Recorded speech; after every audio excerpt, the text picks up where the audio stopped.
Yo, what's going on, guys? In this video, we're going to just do a quick early look of the Week 2 main slate on DraftKings. I do want to do these kind of videos this year. I didn't really do them last year. I do want to try, though, this year to get these up every Monday for the upcoming slate. These are kind of popular videos that have been going around in the DFS YouTube community. A lot of YouTubers are doing this. I wanted to try and do it as well. So what we're going to do is we're just going to go through each position real quickly. I don't want to spend too much time just because this isn't like a full picks video. These are my early looks of the slate. I really haven't dug into the Week 2 slate at all because it's Monday. We still have just a ton of information we're waiting on. A lot of injuries, guys that are questionable. We need to wait and see are going to play. We'll go through each position, though, and just kind of highlight who stands out. As we go, we will build out a lineup, an early look lineup that I could see being a potential starting point for now. We'll start off at quarterback and then work our way through. But before we do get started, guys, I would appreciate it if you would drop a like on the video. And if you are new to the channel, if this is your first time checking out a video on my channel, thank you so much for clicking on the video. Make sure you hit that subscribe button down below. I will be uploading these videos all season. I'll be having full pick videos out, most likely every Friday. So you're going to want to keep an eye out for those as well. Also do have a video up for the 2-game Monday night slate, the 2-game Monday night football slate. So if you want to check that video out, would appreciate it as well. But starting off at quarterback, this is usually always a position I try and pay down, especially if I'm building out like a cash lineup, which is what we'll do in this video. Now for tournaments, I think you just kind of look for potential stacks, like if you want to pay up for Mahomes, if you think he has a high upside spot, which he is in a high upside spot against Oakland, then you would probably pay up for him and then look for potential stacking options. But for cash games, I usually just try and go cheap, find a good cheap quarterback that's in a really good matchup. You don't really have to stack in cash games either, like stacking your quarterback with your receiver. You don't really have to do that in cash games. But just looking at some of the cheap options we have, there were a couple guys that stood out to me. I think Jared Goff at home against the Saints is in a very favorable matchup, and I think this game is probably going to be one of the more appealing games to target for fantasy. I imagine it's going to have one of the higher totals on the slate. Goff as well at home has always been better throughout his career. He really struggled on the road against the Panthers in the Week 1 game. I expect a bounce-back performance from Jared Goff. And at 5,900, he looks like the guy I'm going to be starting with at quarterback for our first look lineup. But there are other options you could potentially consider. Like you have a guy like Josh Allen for really cheap facing the Giants, a very favorable matchup. Even Kirk Cousins against the Packers could be interesting, but I think if I'm picking between those two guys, I probably would lean with Josh Allen. Even Big Ben at home against the Seahawks.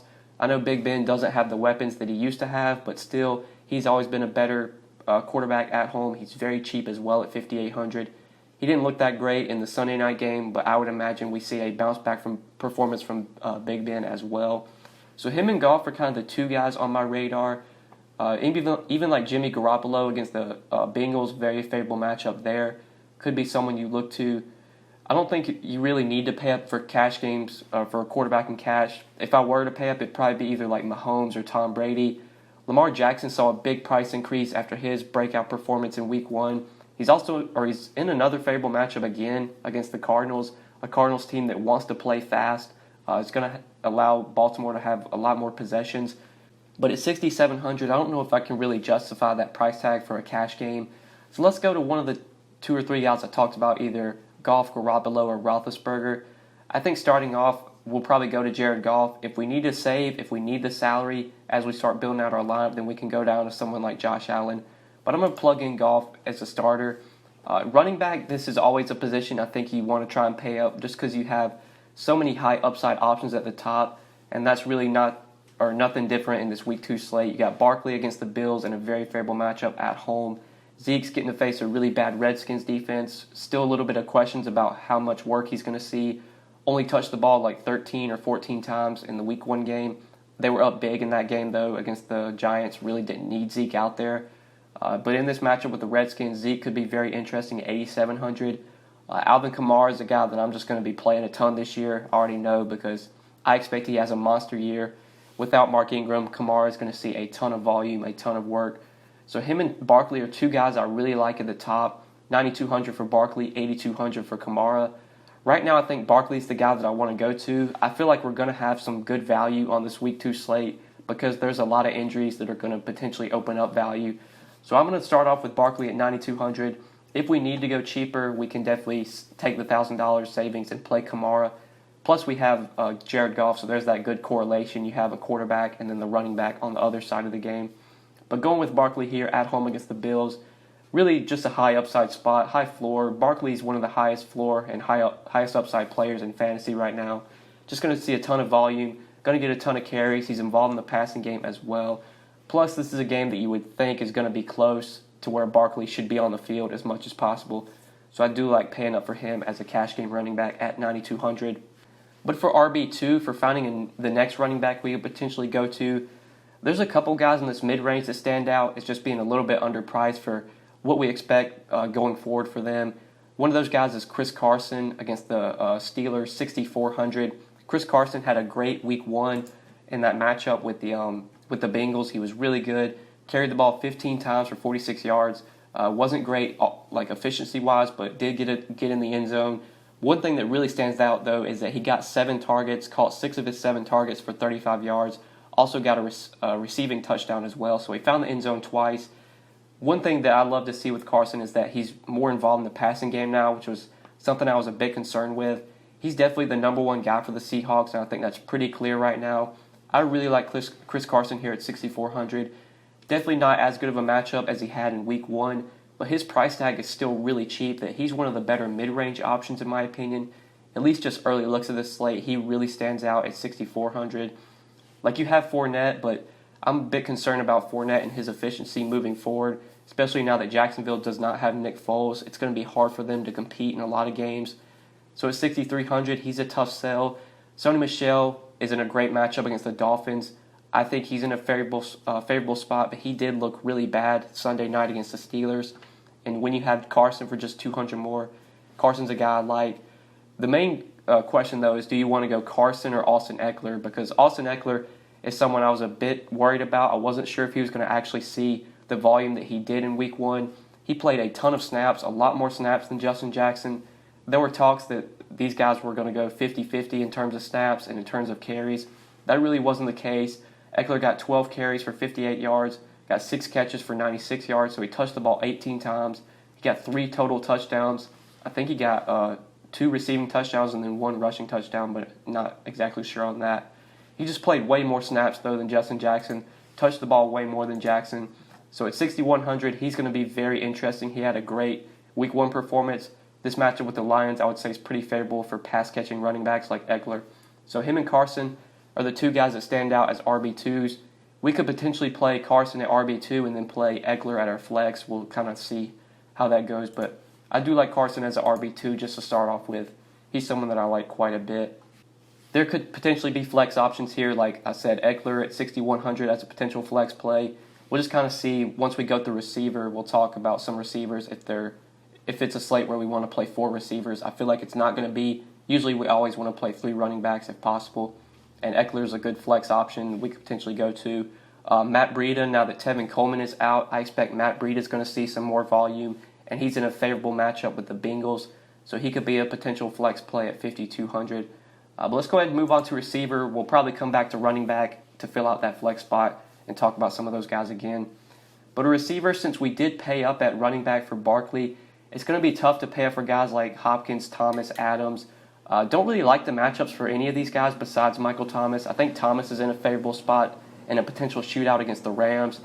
I don't feel like you need to pay up for DeAndre Hopkins in a tough matchup with Ramsey, especially in cash games. That just doesn't feel like the optimal way to go. Same with Devontae Adams having to face Xavier Rhodes. Feels like a tough spot for him. You don't really need to pay up for him in cash games. If you're going to pay up at receiver, I think Michael Thomas is the best option at 8K.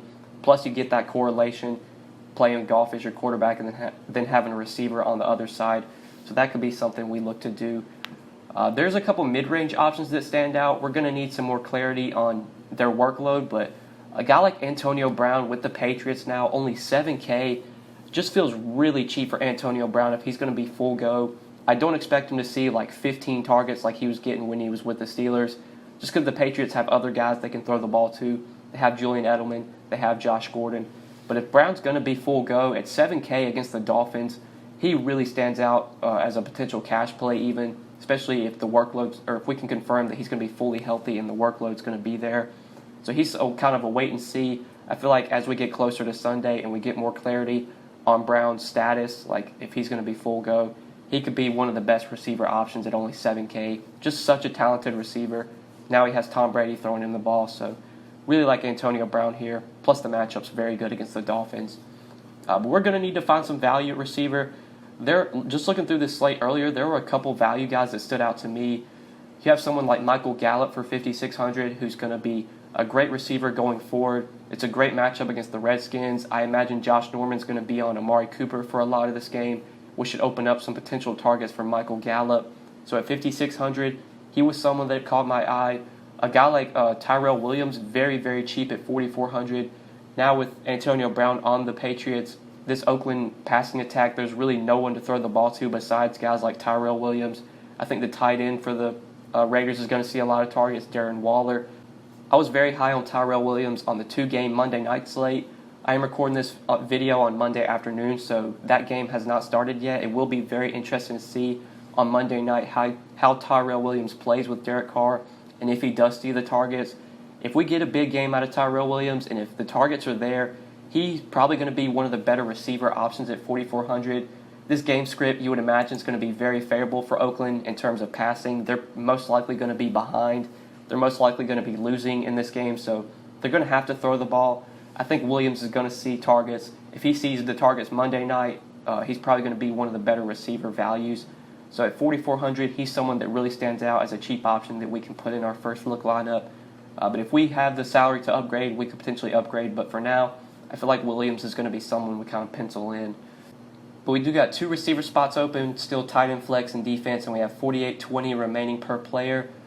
So maybe we'll come back to receiver. Let's move on to tight end. I was looking at this position earlier, and there were a couple of values that stood out to me.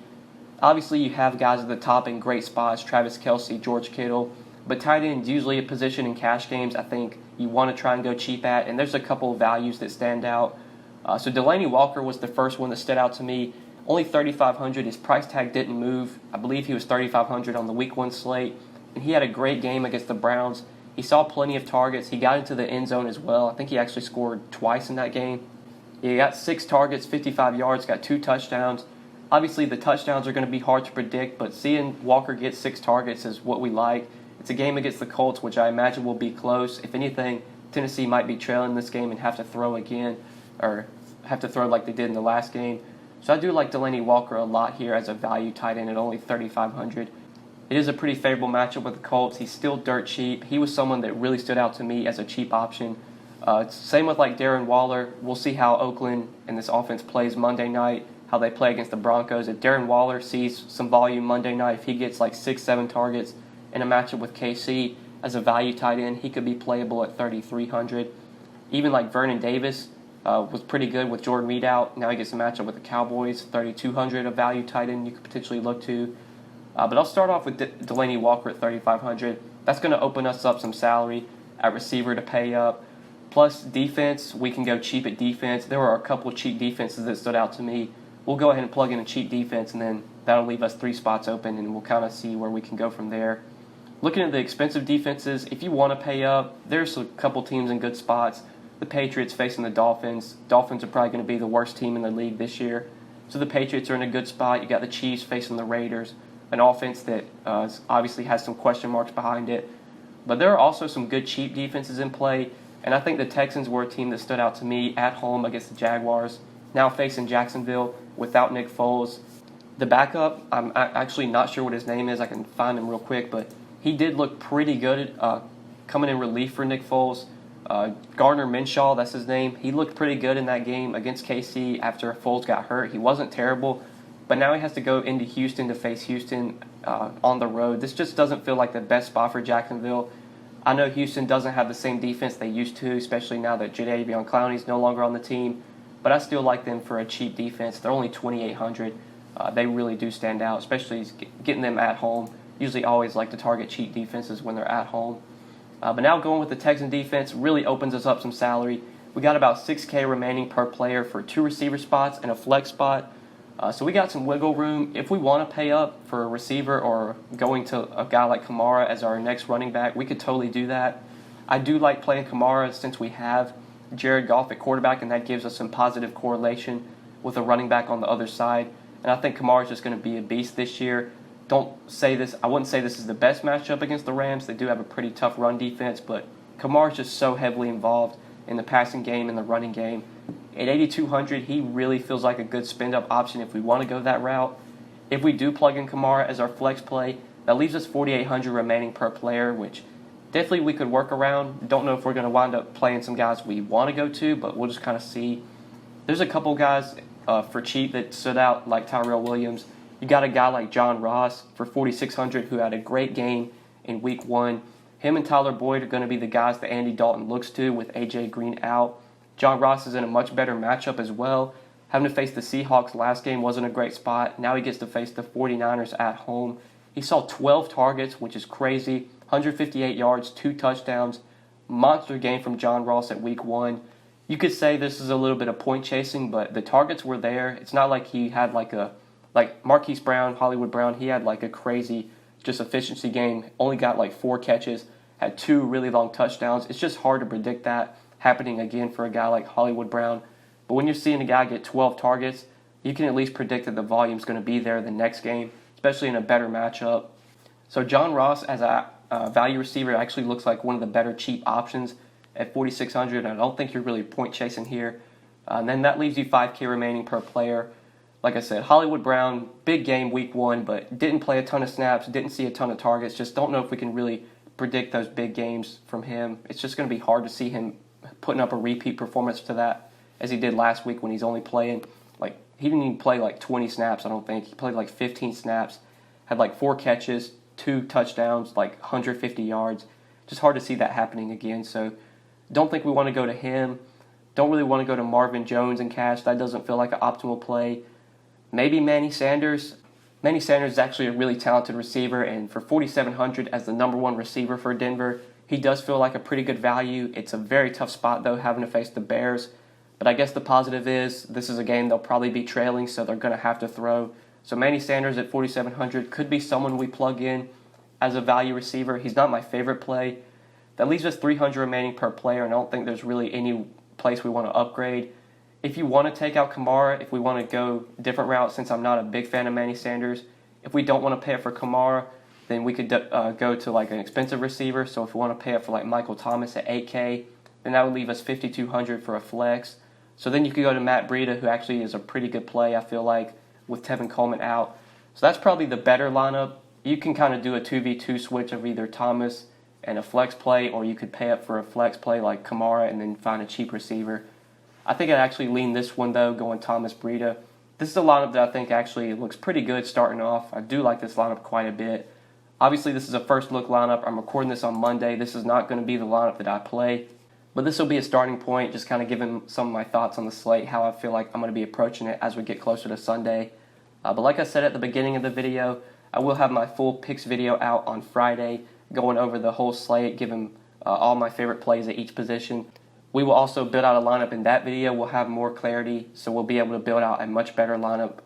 We'll build out a couple lineups in that video. But yeah, make sure you check that out on Friday. Hopefully you enjoyed this video. Make sure you check out my video for the Monday Night Football 2-game slate. I would appreciate that. I will be uploading a video for the Thursday Night Football game, the Showdown slate. That will be up most likely on Tuesday. But anyways, guys, thanks again for watching the video. Really appreciate it. Make sure you drop a like if you enjoyed. Subscribe if you are new. If you have any questions, if you want to leave some of your thoughts on this Week 2 slate, any thoughts you have on the Week 1 slate, feel free to do so down below in the comment section. But thanks for watching, guys. I appreciate it, and we will see you in the next one. Peace.